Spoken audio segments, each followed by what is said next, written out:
45의 준호와 18의 다현은 서로를 사랑했습니다. 서로를 끌어안고 사랑을 나눌 때에는 무엇도 그들을 막을 수 없을 정도로 행복했죠. 하지만 너무 많은 나이 차이도 그렇고 다현이 미성년자인 것도 그렇고 무엇보다 준후가 다현의 담임교사라는 사실 때문에 두 사람은 서로를 꽁꽁 숨겨야 했습니다.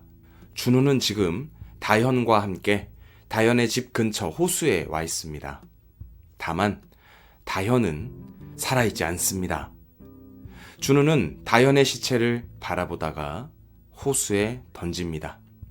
그러면서 생각합니다. 누가 다현이를 죽인 걸까? 처음부터 파격적이죠? 오늘은 정혜연 작가의 스릴러 홍학의 자리라는 작품을 읽어볼 건데요. 45 담임교사 준우, 18 학생 다현.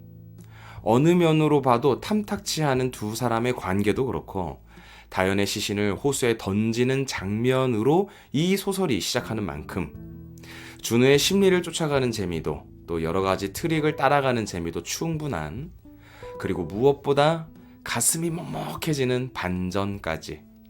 그런 만큼 오늘은 소설의 중간까지만 이야기 드리고요. 감상에 방해가 되는 부분들을 걷어내도록 하겠습니다. 책 소개 아니면 가이드 이런 게 되겠네요. 여러분이 재밌게 읽으실 수 있는 감상 포인트를 뽑아서 전달해 드리겠습니다. 그럼 바로 이야기 시작해 보겠습니다. 진평군 음파면 시골에 위치한 음파고등학교. 준우는 이곳에 발령이 난 지 3년 된 교사입니다. 이전엔 대도시 학교에서 근무하며 살았었는데 아내와 사이가 너무 좋지 않았던 그는 아내로부터 도망치듯 이 시골 학교인 음파고등학교로 정근을 온 겁니다. 애매한 나이 때문인지 선배 교사들은 일을 떠넘기기 일쑤였고 그래서 그는 야근이 잦았습니다. 문제의 그날 밤도 그는 야근을 하고 있었어요. 텅 빈 학교에서 홀로 일을 하고 있는데 경비원인 황권중이 나타납니다. 황권중은 준우에게 아는 척도 하고 또 소주 한잔 하자고 치대기도 하는데 준우는 이 황권중을 물리치고 일을 마저 해요. 그의 일이 끝날 쯤 해서 문자가 한 통 들어옵니다. 준우는 그 문자를 확인하고 입가에 미소가 떠오릅니다. 나쁜 짓 하자. 바로 다현이었어요. 준우의 반 학생인 다현이 어떻게 학교로 들어왔는지는 모르겠지만 어쨌든 그들은 교실 안에서 뜨거운 정사를 나눕니다. 혹시나 경비 아저씨에게 들킬 수도 있는 상황이라 두 사람의 밀회는 더 뜨겁고 은밀했습니다. 수업을 하는 교실, 담당하는 학생과 선생, 미성년자, 금단의 단어들이 준우를 오히려 더 안달나게 만들었어요. 밖에서 어렴풋 소리가 들렸습니다. 이 학교엔 두 사람만 있는 게 아니라 경비원인 황권중도 있었잖아요. 준우는 다현에게 괜히 의심받을 수도 있으니 자신이 경비의 시선을 잡아두는 동안 학교를 빠져나가라고 합니다. 아니나 다를까 교실 문을 열자마자 그를 찾는 황권중의 목소리가 들립니다. 준우는 교실에서 나오는 것조차 의심을 살까 싶어서 멀리 돌아 황권중과 마주칩니다. 그리고 우연을 가장한 듯 경비실에 함께 들어가 그의 시선을 잡아두죠. 그는 다현에게 메시지를 보냅니다. 지금 조심해서 나가. 다현이 충분히 나갈 수 있을 만큼 황권중을 붙잡아 두고 있다가 경비실에서 나온 준우는 아무런 답장이 없는 다현에게 전화를 걸어봅니다. 하지만 다현은 전화를 받지 않았어요. 무슨 일이라도 있나? 분명 휴대폰을 가지고 있었는데. 그런 생각들을 하며 교무실로 들어가려던 순간이었습니다. 어렴풋하게 전화벨이 들려왔습니다. 다현이 아직 집에 가지 않았다는 말인가? 그럴 리가 없는데. 그는 부랴부랴 교실로 뛰어들어갔습니다. 그리고 교실에는 천장에 목을 매단 나체의 다현이 힘없이 흔들리고 있었습니다. 준우는 숨이 쉬어지지 않았고 머릿속은 텅 비어버렸습니다. 숨 넘어갈 듯 꺽꺽거리던 목에서 겨우 숨이 터져 나오는 순간 준우는 정신을 차렸습니다. 조금 떨어진 바닥에는 요란한 무늬의 칼이 있었어요. 그 칼이 왜 있는지는 모르겠지만 그런 걸 생각할 틈도 없었죠. 준우는 그 칼로 다연의 목을 감고 있는 박스 포장용 노끈을 잘랐습니다. 다연의 몸이 그의 품 안으로 무너져 내렸습니다. 준우는 다연의 목에 감긴 노끈을 풀어냈습니다. 다연의 목에서 피가 흘러나오고 있었습니다. 무언가에 찔린 것 같았습니다. 상처가 몇 군데나 있었습니다. 아마도 근처에 떨어져 있던 바로 그 칼이 아닌가 싶었습니다. 그는 다연을 끌어안은 채 뺨을 쳤습니다. 다연의 피부는 놀랄 만큼 차가웠고 숨결이 느껴지지 않았습니다. 그는 심폐소생술을 몇 번이고 했지만 다연은 숨소리를 들려주지 않았습니다. 준우는 주머니에서 휴대폰을 꺼내 119에 전화하려다가 잠시 멈췄습니다. 그러고 보니 책상은 모두 교단 앞까지 밀려가 있었고 목을 매단 다연의 발 아래는 허공이었습니다. 그러니까 다연이 직접 밟고 올라갈 만한 것이 아무것도 없다는 뜻이고, 이 말은 누군가가 다연을 죽였다는 말이 됩니다. 심지어 다연은 나체 그대로였고 목에는 칼에 찔린 상처도 있었고 아마도 그 칼은 저기 바닥에 떨어져 있는 칼일 겁니다. 자신이 교실에서 나간 뒤 30분 이상 흐르는 동안 다연이 옷을 입기도 전에 누군가 다연을 그렇게 만들었다는 뜻입니다. 이곳은 학교, 다연은 타살. 분명 부검이 이루어질 테고 다연의 몸 안에 남아있는 준우의 정액도 발견될 겁니다. 게다가 학교에는 경비원과 자신 단 2사람만이 남아있습니다. 조사를 한다면 자신이 다연을 죽인 살인범은 아니라는 것, 이것이 밝혀질지도 모르겠습니다. 하지만 그는 유부남의 몸으로 미성년의 자기 반 학생과 관계를 했습니다. 이 사실이 알려지면 준우는 파멸할 것이 분명했습니다. 고교생 최다연 실종 사건은 경찰서에 접수되었습니다. 학교에 마지막으로 등교한 것은 24일, 그 다음 날인 25일부터 결석이었습니다. 28일이 되자 방과 후 최다현의 담임 김준후는 근무를 마치고 최다현의 집에 방문했지만 아무도 없기에 결국 실종 신고를 했다, 이런 내용이었어요. 경찰은 최다현에 대해 조사합니다. 다현은 혼자 살고 있었어요. 어머니는 미혼모로 8년 전 사기 혐의로 기소되어 수감된 교도소에서 자살한 것으로 조사되었고, 이후 외할머니가 맡아 키웠지만 또 1년 전에 사망했다. 그리고 최다현은 그 집에서 계속 살고 있다는 것도 알게 됩니다. 경찰은 또한 25일, 그러니까 실종 추정 당일 최다현의 행적을 조사합니다.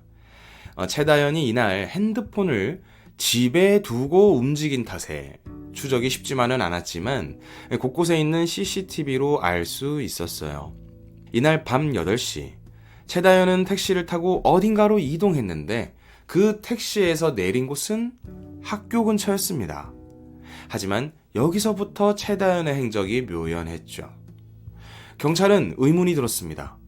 왜 한밤중에 최다현은 학교 근처로 간 것일까요? 일단 경찰은 학교로 가봅니다. 경찰은 25일 저녁 학교엔 경비인 황권준과 담임교사인 김준후만 있었다는 사실을 알게 됐어요. 최다현의 마지막 행적이 학교 근처였으니까 김준우를 조사해보기로 해요. 그런데 그날 김준우는 야근이 끝나고 바로 집으로 퇴근했다고 진술했고 실제로 그 사실이 밝혀졌습니다. 이 수사는 여기서 막히고 말아요. 물론 우리는 뭔가 알고 있지만 경찰은 더 이상 알아낼 수 있는 것이 없었죠. 바로 호수에서 최다현의 시신이 떠오르기 전까지는 말입니다.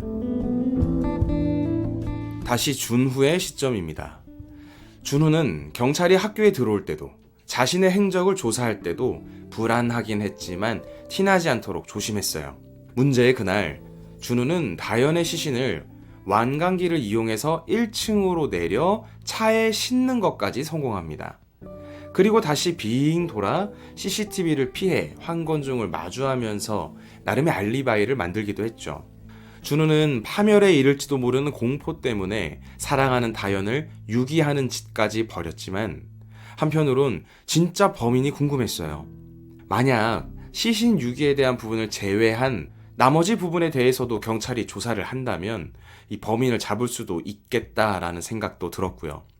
그래서 준우는 다연의 시신을 호수에 밀어 넣으면서 주변에 떨어져 있던 칼도 함께 근처에 던져두었어요. 예상대로 시신은 호수 위로 떠올랐습니다. 경찰은 여러 가지 정황으로 이 사건을 단순 실종에서 살인사건으로 전환합니다. 당연히도 준우는 용의 선상에 올라요. 하지만 그는 이미 술을 써두었죠. 경찰은 과학수사를 통해 최다연의 사망 시점을 추측할 수 있었습니다. 역시 사망 시점은 실종된 것으로 추정되는 바로 그날이었어요. 최다연이 자기 집 근처의 호수에서 시신으로 떠오르긴 했지만 이곳으로 들어가는 길은 단 하나밖에 없었기 때문에 그날 호수로 향하는 쪽 모든 차량을 확인할 수 있었습니다.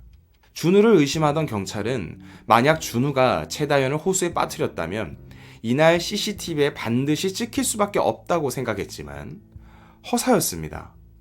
최다연이 물에 빠진 것으로 추정되는 바로 그날 준우는 호수가 아니라 집으로 바로 갔거든요. 이거 어떻게 된 일일까요?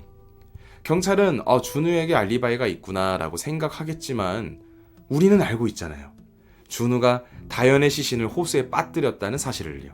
어찌되었든 준우도 조여오는 상황에 답답함을 느끼며 최다연을 죽인 진짜 범인의 윤곽이 드러나고 있는지 경찰을 떠보려 합니다. 그런데 경찰이 이렇게 말합니다. 최다연은 칼에 찔리거나 목이 졸려 사망한 것이 아닙니다. 익사입니다. 준우는 혼란스러웠습니다. 분명 칼에 찔린 상처도 있었고 노끈에 목 매달려 있었단 말이죠. 심지어 심폐소생술도 열심히 했는데 경찰의 말로는 미약하긴 하지만 다연을 부검해 보니 이 직접 사인은 분명히 익사가 맞다고 얘기해요. 이 말은 아직 숨이 붙어있던 다연을 준우가 물속에 빠뜨려 죽였다는 말이 되잖아요. 이 준우는 혼란스러웠습니다. 그런데 그 와중에 그의 교무실 책상에 놓인 쪽지를 발견합니다. 그 쪽지에는 당신이 최다연을 죽였다는 증거를 갖고 있다. 궁금하다면 호수에서 밤 11시. 자, 스포일러가 될 수 있는 부분들을 걷어내면서 딱 중간 부분까지 읽어봤습니다. 어떠셨어요? 이 소설 전체의 느낌을 제가 훼손하진 않았으면 하는 마음이 듭니다. 자, 소설이 이제 스릴러인 만큼 주제에 대해 직접적으로 말씀드리진 않더라도 이 책을 읽으며 생각하면 좋을 만한 어떤 그런 꼭지들을 몇 가지 말씀드려 보자면요. 우선 최다현과 준호의 관계, 시신을 거의 죽어가는 다현을 익사시킨 이 준호의 심리를 잘 따라가 보세요. 어쨌든 윤리적으로까지 편을 들 수는 없어도 이 김준호와 최다현은 진심으로 서로를 사랑하고 있었습니다. 그런데 갑자기 목이 매달린 채 발견된 이 최다현을 소위 처리하고 은폐하는 과정에서 그의 행동과 사고는 어떻게 이해될 수 있을 것인가? 자, 두 번째는 바로 홍학입니다. 이 소설에서는 홍학이 자주 등장합니다. 특히 다연의 말이나 다연의 손길이 닿는 곳에서 더 많이 볼 수 있어요. 심지어 홍학은 다연이 꿈꾸는 준후와의 미래를 상징하기도 합니다. 그러니까 만약 읽으신다면 이 홍학이 등장할 때마다 한 번 더 집중해서 보시길 바랍니다. 자, 이 책은 이야기가 전개하면서 가지고 있던 의문점이 해소가 됨과 동시에 또 두 개의 의문이 고개를 들고 그 의문이 해결되면 또 다른 떡밥이 추가되는 전형적으로 독자를 쉽게 몰입시키는 아주 재밌는 소설입니다. 제가 말씀드린 내용만 해도 CCTV에 왜 안 찍혔을까? 협박은 누가 왜 했을까? 전화기는 집에 두고 갔는데 어떻게 준호와 연락했을까와 같은 이런 의문점. 궁극적으로 누가 왜 라는 질문이 솟아오를 겁니다. 이야기를 재밌게 풀어내는 법을 잘 아는 작가의 스릴러 작품이라면 읽지 않을 이유가 없죠. 밀리의 서재에도 있으니까요. 만약에 구독 중이시면 이 책 챙겨보시길 추천드리겠습니다. 지금까지 언더라인이었습니다. 들어주셔서 고맙습니다.